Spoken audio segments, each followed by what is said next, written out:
porch again, Rick. And In the afternoons. in the afternoon, yeah. Wow. There's an adjustment there. Let's see what we got going on. Last time we had some people say they could not hear us. Uh-huh. Can you hear me now? I feel like a mobile phone commercial. Selling it, yeah. Well, we'll find out as people start logging on. Let me share this. Yeah. Over.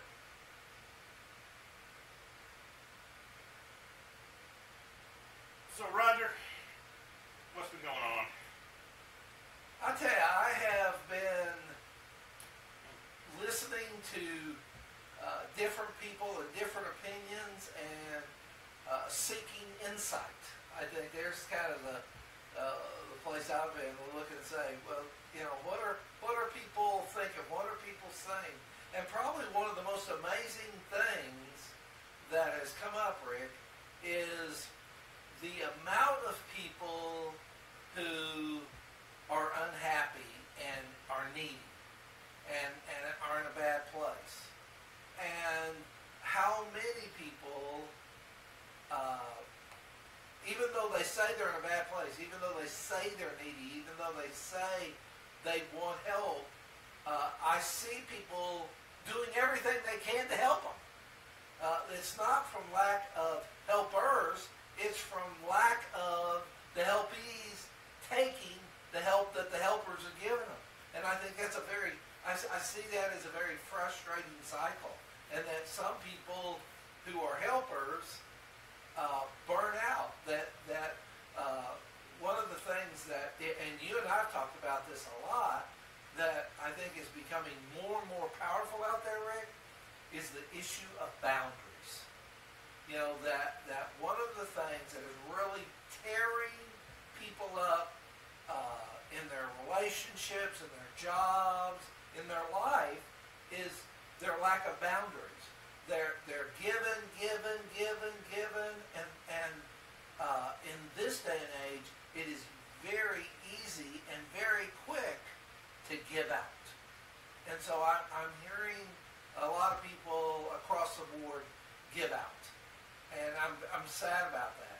And it's not for lack of giving; it's from lack of the needers not taking.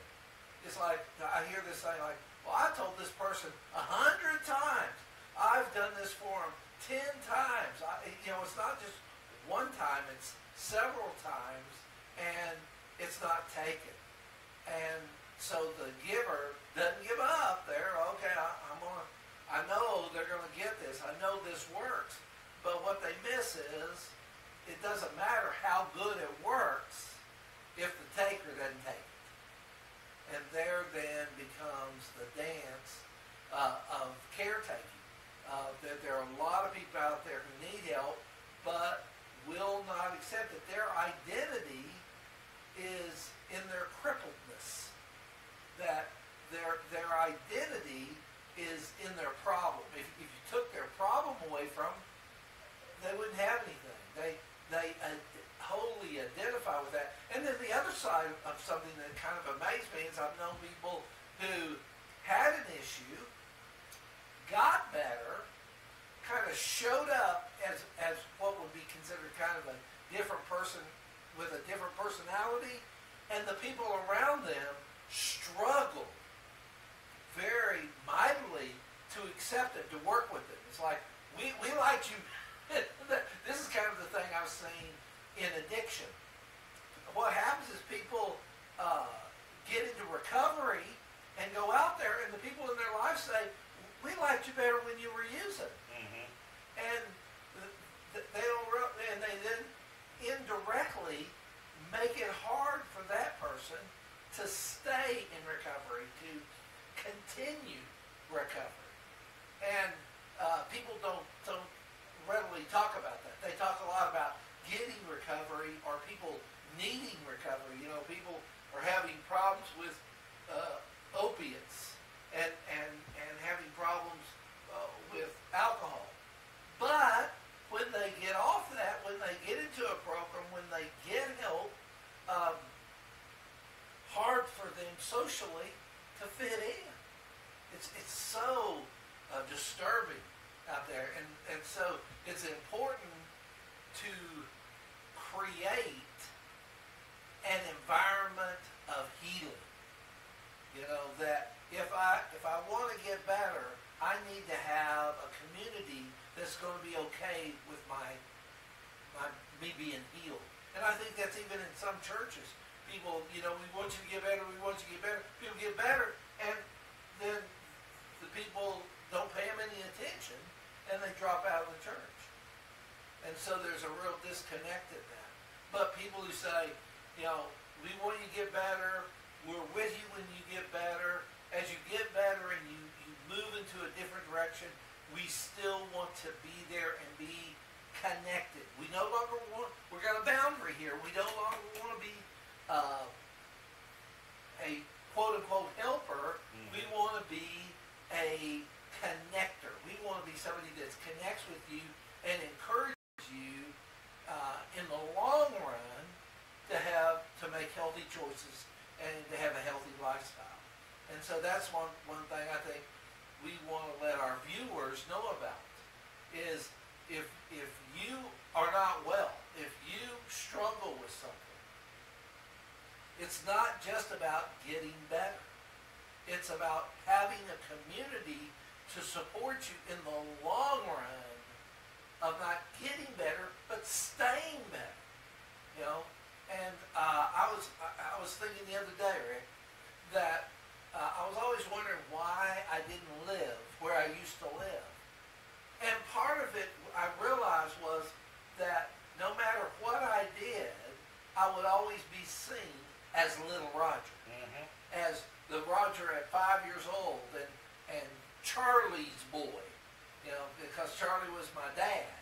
And that I was never going to escape that identity. That everywhere I went, that was going to be something that I would have to overcome. But when I got in the car and drove to another state, they didn't know me when I was in 5th grade or 5 years old, and they didn't know Charlie. So they had to take Roger as they saw was the Roger they saw right then. And so that gave me the avenue of change. And it gave me a community that was open to change, which I don't think would have been available if I would have stayed where I grew up as a child. I think I would have been, what I'm saying, emotionally stuck. And it would have been harder for me, you know, as I look back and think, you know, I got a college degree and a master's degree and a doctorate degree. Do I think I would have gotten any of those if I had stayed where I grew up? No. You know, I'd probably be working, you know, at a local bar and grill, because that would have been the easier thing to do. That it would have been hard for people to be supportive. And when I moved states, people were supportive. They didn't know my background. They just took me. They saw me as coming in, and I'm saying, I want this degree. And so they said, well, we want to get behind you. And I got emotional support in that, which helped me get over the hump and get the degrees. Okay, so but what do we say to someone who wants to recreate themselves but does not have the ability to be mobile in society and be mobile logistically and wants to recreate or be that person they know they can be now, and yet carry that little Debbie or that little or Betty's child or whatever? Right. Well, I think you cannot stay. I think a lot of people, Rick, which I've just noticed, stay in the same area. Mm-hmm. Sometimes in the same house, and they're surrounded in the block with the same family. But as they grow older, they want to be different. And they don't realize that people who love them many times don't allow them to change. Mm-hmm. And it is exceptionally hard, you know, for people to come in and do something different. And I've even heard famous people who said, you know, I really saw myself as this. And then this tragedy happened, and I was asked, to do something totally different. You know, I was okay. I wanted to be in television production, and that was fine to me. And I didn't really have to talk, and I could sit and move the knobs back and forth. But they came to me and said, "We need a preacher." And what? And that was not in their consciousness, but they moved to that. They had the strength to stay with that and to do it. But I see that as a therapist today, Rick, as the exception, not the rule. I see a lot of people who are stuck.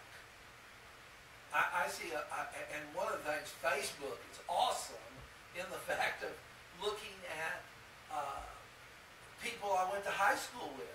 Some people I went to high school with, Rick, they're the same. They think the same. They and when they have good memories, I'm thinking good about this, or I'm thinking good about this. It's like 1969, 1970, 1971. That's the area and they don't come out of that. And I'm thinking, wow, I bet some great things have happened, but in their heads, it is minimized. It has been minimized. And what happened in those high school years, that was the most important time. That was great. And so they are their worst enemy as it comes to personal and emotional growth. And I'm saying that I had to move to get that. And I really, as I look back, think that was the only way I did move. I think that if I would have stayed there, I would have been, I had gotten into a routine. I was involved in a social routine. I was comfortable in that routine. And I think I would have settled for that. That the girl I dated in high school was the only one. There was no other. And it was perfect. And I look back now and I'm thinking, wow, what was I thinking? Man, what a nightmare. What would life be like if I'd have stuck to that? And what would have happened is I would have grown up in a little, small, backward Oklahoma town. That would have been my life. And if I'd have gotten a college degree, woohoo, that would have been a big deal, And so I most of the people I look at that I graduated from that have really achieved, they achieved somewhere else. They live in New York. They live in California. They live in Chicago. They live in Dallas. They don't live in Oklahoma City anymore.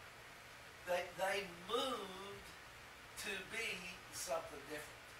And I think sometimes and I guess that's something I wanted our listeners to hear, sometimes comfort can be your enemy.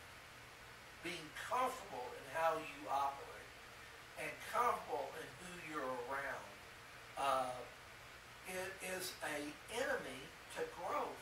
That as I think about it, to grow, you actually have to be uncomfortable. Mm-hmm. I can remember when I moved to school in Illinois. Oh my goodness, Rick.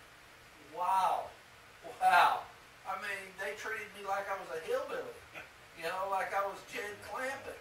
And I said, no, but it forced me to adjust. It forced me to learn to get along.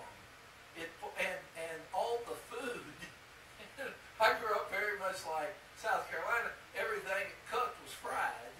Mm-hmm. But when you go up north, it's not the same food. They fry some things, but they don't fry everything.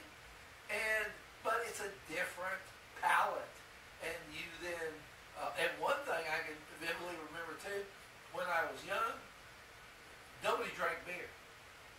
And you move up north, and everybody drinks beer. I mean, that's part of the culture. And so, they don't make a big deal about it. They don't look down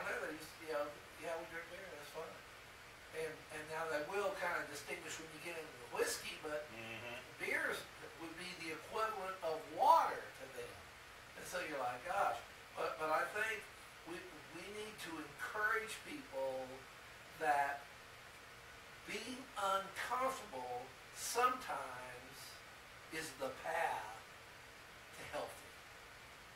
Being uncomfortable is sometimes the path to growth. And that so many people worship comfort and don't realize that in the midst of that, emotionally and spiritually and socially, they're stuck. And so it's not unusual, like I was talking a second ago, it's not unusual, Rick, for people who have not grown since they were 15 years old. I mean, they're older body-wise, but when you sit and talk to them over a meal, you're thinking, well, we could have had this conversation in 1970. And that's a scary moment, you know. And and part of it is it's a limiting moment. You can't really stick with that kind of thinking and move around. It won't work. There is an element of adapting, having to adapt. And I know you've moved and been in many situations. And I would say that if I had met you up in Broken Arrow, this was not the Rick the Rick I'm with now is not the Rick I would have talked to back then. And, you know, I think that's a great point. I think if we cannot look at ourselves and see a positive progression throughout our lives, then we have been doing something wrong. Complacency definitely is a hindrance to personal growth because we do, as you said, that personal growth has to be put out in the light, and we have to do true self-examination, understand our critical thinking skills, and hopefully we don't think like we did when we were in college, hopefully we don't think like we did when we were in high school, Right. and that we have progressed and grown in our critical thinking skills, in our self-analysis skills, and in, you know, looking really, who are we? Because we cannot really evolve without that self-examination. And I guess part of what I want to tell our people here on Southern Porch is painful. Painful. You know, people look like, oh, I get better. No problem. Well, you know, these people who have achieved great things went through a whole lot of crap and a whole lot of pain. And they may not talk about that in interviews, and they may not talk about that at social events, but when you take them back and they're by themselves and it's them and one author kind of talking about things, the one thing they all bring up is, woo, it hurt. Oh, I was reading some material by Dave Ramsey. And, well, you know, today Dave Ramsey is on top of the world. He's got his own radio show, and he's got a great business, and he's doing marketing stuff. But you don't hear about Dave Ramsey who went bankrupt and had problems and struggled and had issues with other people and had personal issues that he had to overcome, and that life at his house at times was difficult. Everybody wasn't happy campers at the Ramsey house. They wanted to kill each other. They didn't like the other person, but they got in there and they did the hard work and they stepped up their game and they worked hard, and now they're successful. And I hear very few people, Rick, who move to success in their lives, whatever their lives doing, with ease. Everything wonderful. You know, they teach, all you got to do is say, I do, and then your marriage is going to be great forever. What? I've never met that person, but I can remember that statement. I can remember that thought out there that, you know, all you got to do is say I do, and what, you know, and I call that, and I think we've even talked about it on the show before, Disney thinking. You know, you watch Walt Disney and, you know, someday my prince will come, oh no, and, you know, they only show them meeting, they don't show them living the rest of their lives, or you'd see them arguing and dealing with things and having suspicion and having issues and having to overcome things that they did not expect. That's life. You know, that it wasn't like everybody knew, oh, I'm going to lose a job, or I'm going to lose money, or I'm going to have more bills than I have I never took that class in high school. Did you get that class? No, didn't get that class. But boy, I sure am in the middle of those classes now that I'm an adult. And I think people who expect Disney are setting themselves up for depression. I think that's why a lot of people are depressed, because life has not turned out like they expected it to be. They expected things to go along. They expected a marriage to go along. They expected their children to be fine. They expected, that nobody would get a disease, all these things. And what happens is stuff, and it's hard, and it will knock you down, and you have to work hard for it not to knock you out. There's just, stuff happens. You live life, something's going to happen. And you might, on one end, be as innocent as the driven snow. But that doesn't matter if people over here think you're guilty. Then they're going to treat you like you're guilty, even though you didn't do anything. You're going to have to respond like a guilty person. You're going to have to overcome that guilty attitude from people. And boy, that is emotionally hard, very hard on people. And so as I've read different authors, different success stories, the one thing all of them have in common is the crud moments. They all have crud. None of them, it all went wonderful. Every business they touched went wonderful. They got millions of dollars. Not one of the people there have that kind of life, Rick. They all came to a place where all of them say, almost gave up. Almost went bankrupt. I am amazed how many say that. Almost went bankrupt. But stuck to it. Stayed in the fight. I love this phrase. We, my family, I as a person or my company fought through it. Wow. That's the class we ought to have. Fighting through the crud. 101. Boy, how much better we would all be if we went through a class where they went in and talked about taking the hit and surviving the hit and going through the hit, and that there is another side, But you and I as therapists have seen people come in and they hit a dark spot in their marriage. They done. This person that I love you, and they have these thousands of dollar weddings, and years later, they throw in the towel. They say, I can't stand this person anymore because this dark time happened. And when you try to help them with, this is only a moment. You're going to come out the other side, and things are going to clear up, and they're going to work better, and you guys will be tighter than ever. Some people will do that, but you and I well know a lot of people, you can't sell that to them. You just cannot sell that. There's better days. No, in fact, we have the challenge. There's really divided into two, and those are either victims or victors.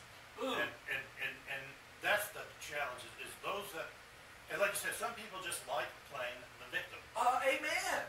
Well, that's I don't like its identity. Mm-hmm. If I've always seen myself as a dog, it's hard to get me to think of myself as an antelope or an elephant or whatever, using that metaphor. That's hard. But some people need that. Some people need to, that I may have been an antelope growing up, but I got older in life, and I've seen this like with people I grew up with. They would maybe have a beer, they were not a big drinker, they were just kind of on the surface a little social, but as they grow older, they got more social areas where they drank, and before they know it, they became an alcoholic. And everything they had built, the house, the marriage, the kids, they lost it all. And you can see when you talk to them the surprising. It's like, and they will say, did you see that when we were young? And you're going, no, I didn't see that. And did I do something that led you to believe that I would have this problem? No, no, you didn't do anything that made me think this. But what happened was you came to a point of believing and acting as if it couldn't happen to me. You know, and I've seen that also in marriages. When people go, well, this marriage is never going to have a problem. I'm like, I can guarantee that marriage is going to have a problem. And there's other people who say, you know, I know we're going to have problems. I know it's coming down the road, but we're going to handle it. And we're going to call it out when we see it. Those people are victors. They have a system that will bring victory to them. And I think that's powerful. And I think that one of the things also I see is birds of a feather flock together. You know, and it was how you started off the conversation is, you know, a lot of times when we are challenged with, let's say, a drug addiction or alcohol addiction, we find that there's a reason that addiction is so easy, because like I said, that's usually the crowd, for lack of a better word, that has accepted us and we get into it. Right. And of course the first thing you have to get them out is that environment which feeds the addiction, meaning those people that do encourage them when they're in their addictive state. Without a doubt, old playmates and old playgrounds. And, you know, that's what they say in addiction treatment.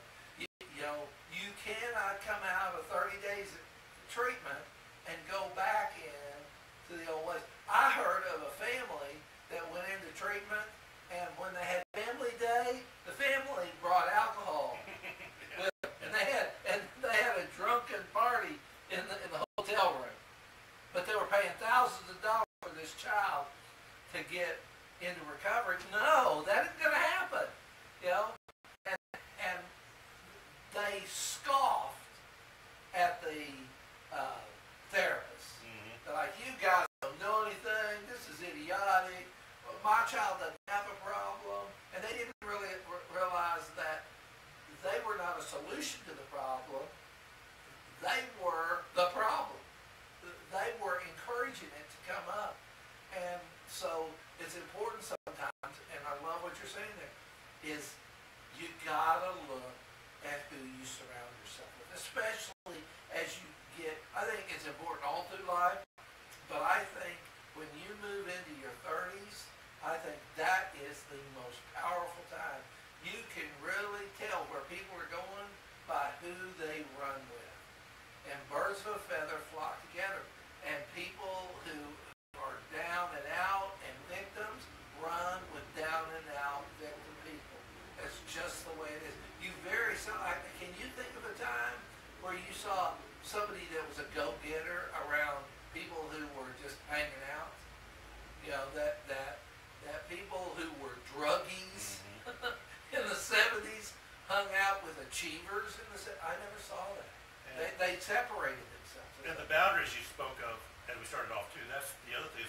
We have to understand when it is okay to set those boundaries when we do find ourselves being attached to negative people, people that don't have the same ambition that we may have or need, and it's okay to say that these are not the people that I need in my life right now. And these are not the people I need that are going to be giving me negativity, but go around the people that do have the positivity, the people that are successful. If you're going to be successful in an industry, then hang around the successful people in that industry. And the thing that people miss, Rick, is it doesn't mean you have to be angry and fight and ugly and make a mess to remove yourself and set a boundary.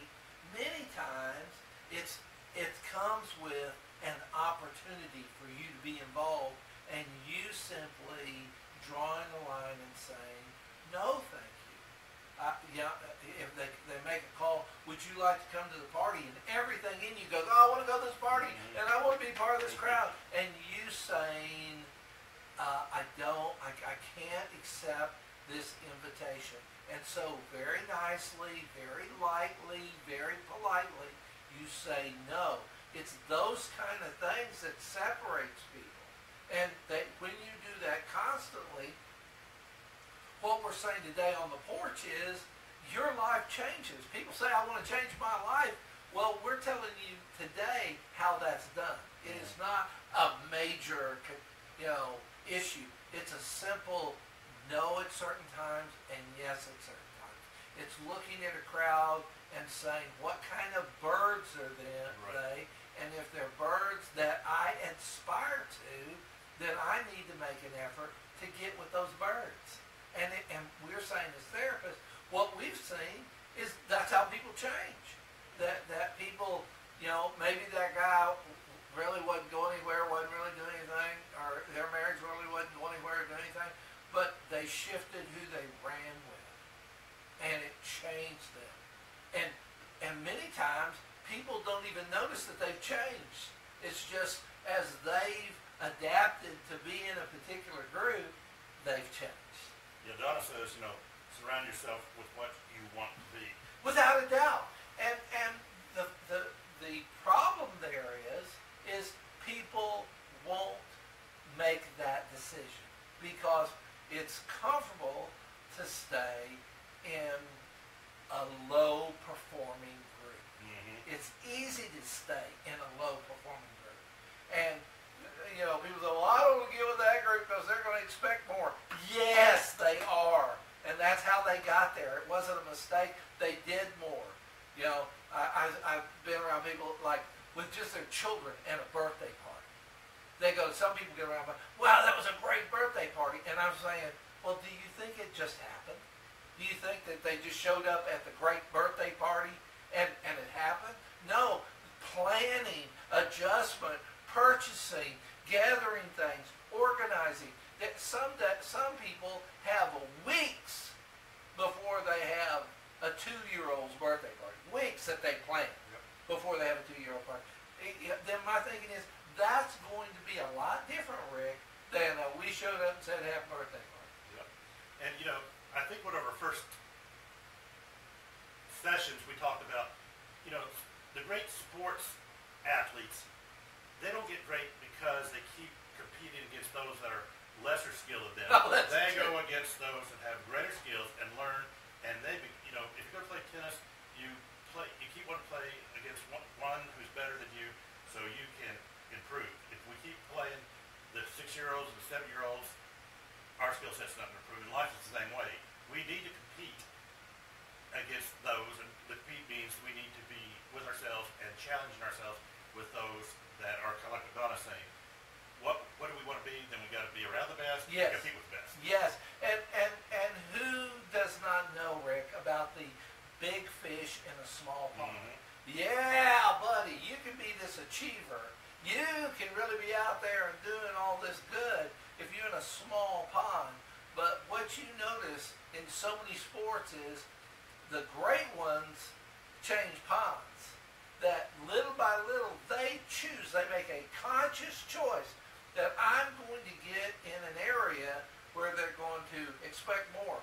It's not odd that certain kids who love to swim move to California. Mm-hmm. It is not odd that certain kids move to Florida if they want to play tennis.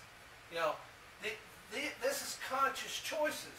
This is consciously moving to be around people who are going to test me to see if I'm up for it. But people many times don't want to do that. They want to sit around lazily and expect, that the god of tennis is going to come over me and sprinkle special tennis dust on me, and I'm now going to be a national player. It's even like Tiger Woods. You listen to Tiger Woods' story, and he's a little bitty child, and his father's out there teaching him how to putt, and that took sacrifice, that took effort, that took investment, and we want an outcome, Rick, in areas that we are making little to no investment. Using Tiger Woods, when he was at his height, and the top of his professional life, right? He still had a coach. He had somebody. He didn't go out there and say, "Okay, I'm good enough. I don't need anybody to give me direction or help me get even better." And the same thing in any, again, pro sport is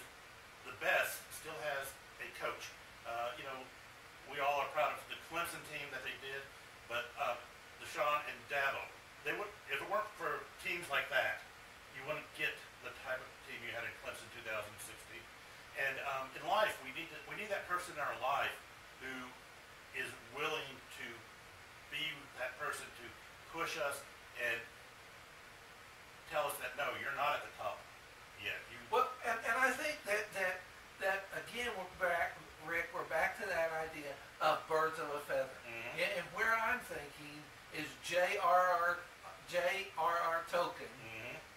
and who's the other guy with Token? Gosh, I'm just blanked on the guy's name. Just Lewis. Who Lewis? who ran with him in England? Oh, yeah. Who's he wrote The Witch in the Wardrobe, and gosh, I can't believe I can't remember. But I just blanked on his name. But those guys ran together. They were Yeah, geniuses. You're talking about C.S. Lewis. C.S. Lewis, Lewis. thank you. C.S. Lewis. Think of that. They became the great men they were because they hung with great men. They were sitting around. They weren't having a beer with the local sheep herder in town. You know, Right. Lewis was having beer with J.R.R. Tolkien and other people, and they surrounded themselves, and they challenged each other. And I think when we were talking about Tiger Woods when he's older, you know, when you stop being teachable, you stop. Stop growing, stop developing, stop achieving. You know, you don't hear of anybody who, I don't need a coach, I'm gone, I'll just keep achieving. No, the minute they say, I don't need any of that, you can pretty much count on stuck. Yeah. You know? Yeah. No, I can relate to that. When I teach my classes, and I've been doing it for 6 years now, but if I don't learn something new every time I do a prep, then I've wasted my time, because we all need to be teachable. We need to know that we don't know it all, and it's always exciting when you learn something new about a topic or subject that you think you know about, but keep growing it. In the counseling arena, we learn stuff new every day. Oh, without a doubt. And iron, and like the Bible says, iron sharpens iron. Yeah. You know, and what I've noticed as I've grown older is that people are iron and they avoid iron. They don't seek out iron to sharpen. If somebody doesn't agree with them, if somebody doesn't see things the way they see them, if somebody doesn't like the things that they like at a certain age, they avoid them. They're not around them anymore. Yeah, And they don't realize that they then become dull. yeah. Well, and again, there's some truth to that analogy too, that steel and iron, it has to be, again, put under pressure and heat in order to be, Great thought. Great. formed. Yes. And in life, if, like you said, if we're not put under pressure and heat at times, we're not going to be formed. No. But then once you go through it and that is taken off, then you're stronger and better than you were before. And it doesn't feel like stronger and better when it's happening. Oh, It feels like this is cruddy, and I'm not doing well. And there's where you hear from people that are in the middle of it. They don't get. I was learning. It's down the road. They say, as I look back, I was getting educated. As I look back, I was sharpening. When I look back, I realized that these conversations made me the man or woman I am today. And so I think there's kind of the purpose of marriage too, is that your spouse is not supposed to be your agree agent. Right. You like this, honey? Yeah, I like this, honey. Yeah, whatever. We agree. No, is that they have a life. They have an issue. They have a direction. They have input. And that place will sharpen the place of their spouse. And it's not about agreeing. It's really about agreeing to disagree. That is a powerful moment. And I was thinking when we were talking, I love the idea that Billy Graham still learning, still working on it, still doing the due diligence. I remember the interview he had a couple of years ago, and he made a statement, that his wife knew the Bible better than he did. And Wow! Think of that. and Ruth, she was an amazing woman, but for him to, say that, and it all boils down really to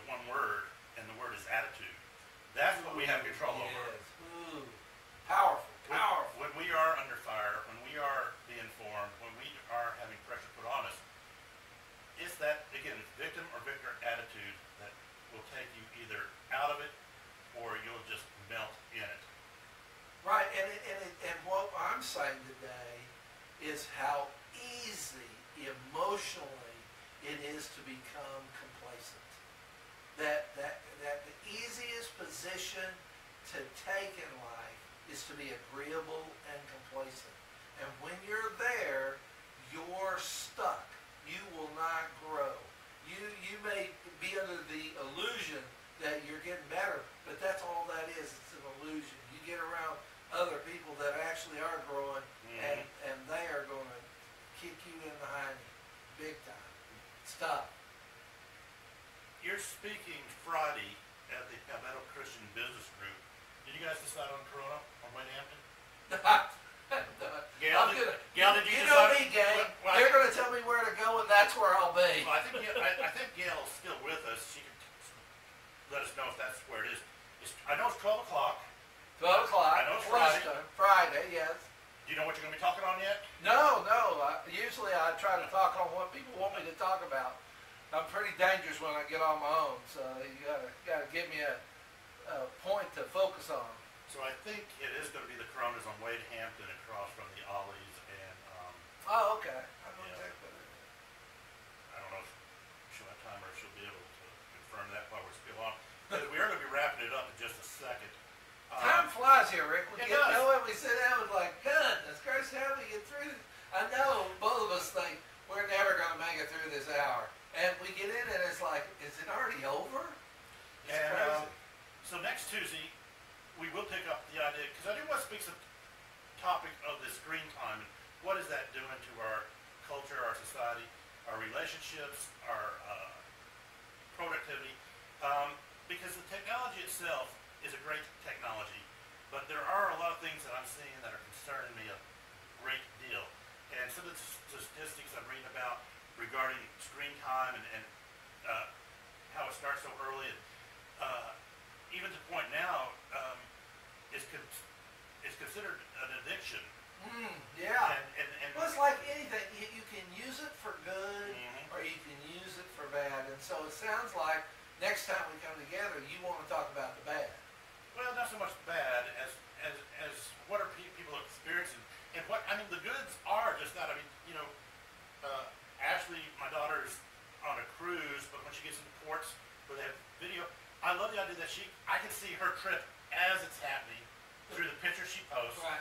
and there's a lot of good there. But I also have seen a corruption of the common courtesy of people being on their screen while you're talking to them.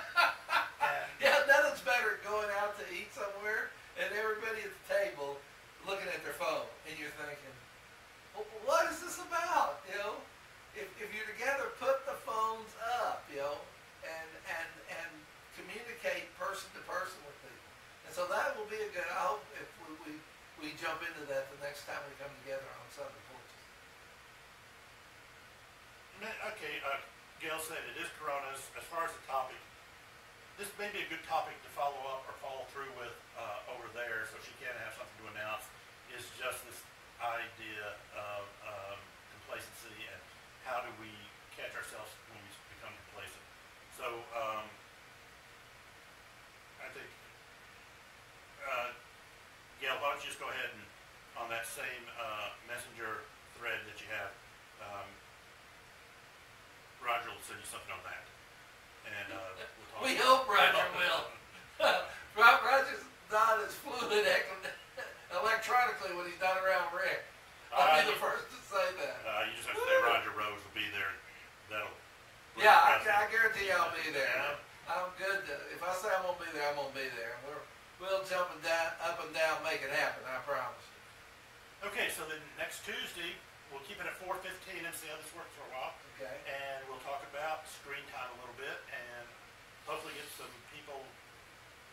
We also did a different, Roger, where we're actually going out over Southern Porches for the first time. We've Oh. always done it under my Facebook name, Right. but now we have the ability to go under Southern Porches. They've made some good additions to the Facebook business pages, and so people are going to have to get used to finding us there. Yeah. So we'll keep promoting it, but it'll be on your Facebook page, it'll be on my Facebook page, so people will get to look at it. And the next, they'll hear us say that next week at 4:15, it'll be through the Facebook page of Southern Porches, but I'm still sharing them. So, with all that, Thanks for joining us, and be here next week. we'll see everybody next week. Okay. Speaking of technology, let's see if I can finish this